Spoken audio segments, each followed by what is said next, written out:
American Ambulance Association news here on Capitol Hill, and in the next 20 minutes or so we've got a full report of all the activities from the 2024 Stars of Life. Let's begin with President Randy Strozic. This year, the Stars of Life represents 143 EMTs, paramedics, and nurses, and a pilot this year from across our country who have been selected by their peers to come here and to be honored and to tell their story on Congress of what they've done to make a difference in their communities. We've had all things from saving lives to dealing with massive accidents to unfortunately shootings. But we've had stars that have come here and to be able to talk about their programs for community health care, for mental health programs for EMS providers, and doing simple things like making sure homeless people are taken care of and that the elderly have had services done for them. This is our possibly 30th plus year of doing stars, I think since 1991, and every year the program has grown. To have 143 stars this year, our biggest class ever. We go up on the Hill, we meet our elected representatives, congresspersons and senators, and they have a chance to meet the stars. And the great thing that happens with that is they get to hear their story of people in their home communities who are making a difference. Thank you, President Strozic, for setting us up quite nicely there. Now, I believe that our stars are humble people. They believe what they do is just part of the job. This isn't a job, it's a way of life. So I asked the first question, which was, what did you think when the phone rang and you were nominated as that Star of Life? You got the call, you're a Star of Life. What's the first thing that went through your mind? Who's the person that nominated me? Because I don't want to go do that. No, it was humbling, very humbling. I was curious where the nomination came from, but it's something that I've seen people at our agency come and do for years and years, and it seems like a very big honor. So I was very honored to get informed about it. We're excited. We're incredibly excited about the opportunity to be recognized for something that we try to do every single day. And it doesn't only represent the work we do, but as our team and everyone else that we work with that puts in the same commitment and dedication, this is also, brings notice to them as well. Absolutely. We just happen to be the ones to get the call that day.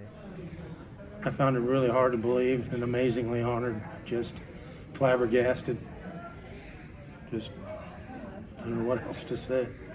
Proud. I was surprised. I feel like my company works with a lot of amazing paramedics and EMTs, and I think they're all deserving of this award. And I was just very shocked that my coworkers thought that I was worthy this year. It was a surprise. I've been serving a long time. This is my first opportunity for me to have this kind of recognition, and it was greatly appreciated. Don't we just have some amazing and great people? So, of course, our stars have done some amazing things during the last 12 months. Of course, that's how they got nominated. But let's hear from a few of our stars and the stories that got them here to Capitol Hill. My name's Ryan Schott. I work for Mecklenburg EMS Agency in Charlotte, North Carolina. So the day we're talking about is April 29th of this year. I was working my normal shift on an ambulance that day. I was just dropping someone off at a hospital, and I remember getting a text message on the Special Operations Medic group chat that we have. There's a small group of us that work with the SWAT team in Charlotte. And I started getting a text about there was one officer down, active shooting going on, 2 officers down. And I remember assigning myself to the calls, calling into our dispatch and said, hey, I need to get to this address. It was pretty hectic. I knew what side of town it was on, but we didn't have an exact location yet. There was just a lot of information coming in quickly. I remember driving there and just kind of thinking about what I was going to need to do, where we needed to be positioned, just thinking about what other needs were going to have to be in place, trying to listen to 2 different radios at the same time and organize other things. I remember getting there, and we parked in a peculiar spot that I just thought looked better than where we were actually supposed to be based on the other 2 crews that were already there. I started putting my gear on to go downrange and operate with the guys that were there. And somebody ran up to the truck and said, hey, we got one, we need to put him in now. And I recognized the officer and I said, well, who is it? And he said the name, and it was actually one of my good friends who's an operator on the SWAT team. So we loaded him in the truck, and I remember he looked at me and just kind of smiled, and he said, "Thank God it's you." I'm thinking, well, thank God it is, but I don't want to be working on my friend right now. This was a little nerve-wracking. Lots of blood, lots of chaos. It was just kind of very, very quick moving. I remember having another officer in the back who helped. We performed just some basic procedures to stop some bleeding on him. I remember he was pretty unstable. One of the most reassuring things, we got him to the hospital, Carolinas Medical Center, which is our largest level 1 trauma center. They had so many people ready to receive. It was very comforting. I knew several of the doctors. I knew he was going to be in good hands. Took him to the room, dropped him off, just kind of gave him the rundown what was going on. I got in his ear and told him he was going to be all right, and I'd be back to check on him later. And we went back out to the scene. I had reports that there were still people being shot. There was bodies laying down. We didn't know what was true. So we rushed back out there. I was able to deploy downrange again and get up next to the house with several of the SWAT operators who were setting up and actually doing some other things at that point. We didn't transport anyone else at that point. It was basically just clearing the residence and kind of finishing up what needed to be finished. But it was a very stressful day. I hate that anybody got injured. I'm glad that my friend made it. But there was obviously several officers who did not make it that day, and it's very wearing. And I know the other crews who transported those officers, and it was hard on them.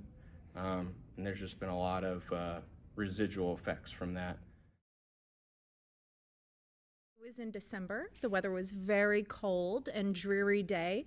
We received a call about a hunting accident, which is not uncommon for our rural area of service. So we were anticipating a very simple call, and what we got was anything but simple. This patient was in terrible, terrible shape, and immediate interventions were necessary.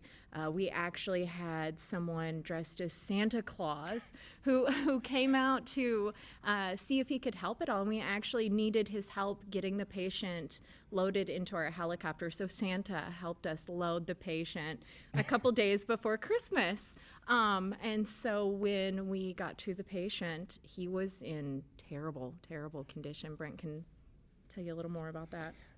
Basically, he'd been shot through his femoral artery with an arrow from a crossbow, and it took them a significant amount of time to get him out of the tree stand, in which he had bled out before he even got to us. And by the time we got him, he had no blood pressure, a heart rate in the 30s, was unresponsive, and on the verge of going into cardiac arrest. Which he ended up doing while in our care. We immediately initiated resuscitation efforts, and we ran out of materials. We gave him everything that we could use. We extended every aspect of thought processes and critical thinking in order to do every avenue of life-saving measures. And inevitably, he did end up coding. We had to divert. He went into cardiac arrest, and we had to divert to a local hospital that was not equipped to care for him in order to receive some more life-saving drugs and manage his care so that we could get him back and continue our mission. More blood. I think they gave him 10 units as soon as we went in the door. Yes, along with a couple of other drugs to help sustain life. And once we got that established and he maintained living vital signs, we were able to finish out the call. So, fast forward to today, what happened, and have you... He reached out to us, and the patient is doing well.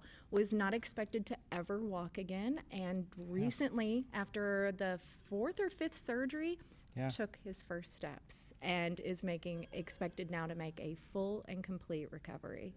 Have you re-met the patient?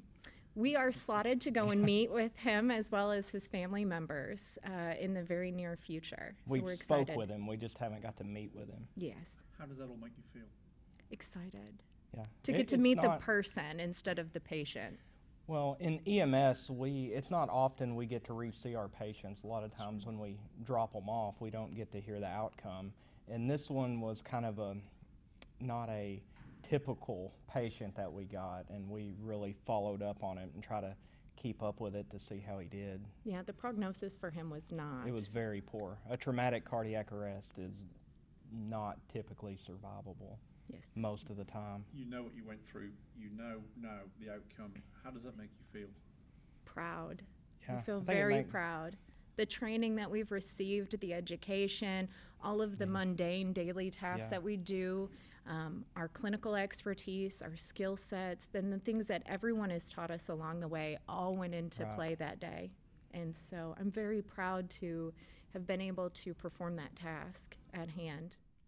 And we would also like to thank our pilot, James, that was flying with us that day. He was incredibly helpful, constantly giving us updates. He was Reaching out to the reaching hospital to out let them 'cause know we were busy. coming. Yes. I mean, he was greatly helpful to us. He was that day. instrumental in keeping us paced in where we were, how close we were, and what was going on, what we were looking at. We would not have been as successful without his help.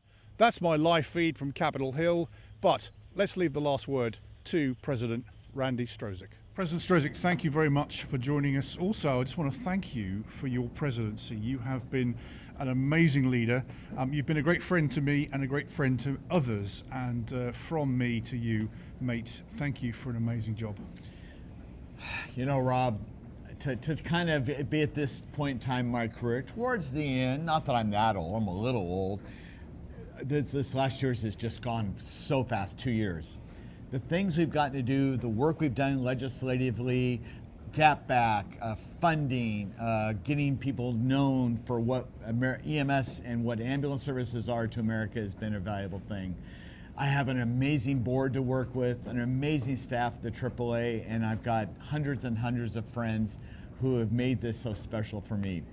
I've got 40 some days left. We'll see what I can get done in that limited amount of time, but this has been an impact to my life that huge. Indeed. Well, I've been honoured to watch you through your last 2 years, and obviously with most of our national associations now, you didn't just come in as president, you actually had to serve your time. Well, it's interesting. I think if I calculated, so I did 2 years as president-elect, Right. I've done 2 years as president, and I hang around for 2 more years as past president, wondering what's for lunch and are we going to keep the meeting on time. Add that to my time as secretary and whatever else, it's probably 20 plus years in this association. I've seen such a growth in terms of our membership and our fiscal stability and our impact on the Hill, both nationally and statewide. Could you have ever imagined it's turned out as well as it has? It's turned out really well, and Randy, thank you again, and I'd just like to shake your hand and say thank you, sir. Thank you. So that's been my report and commentary from Washington, D.C., from the AAA Stars of Life. Make sure that you like and subscribe. I've been Rob Lawrence. He's been Randy Strozic. Until next time, bye for now.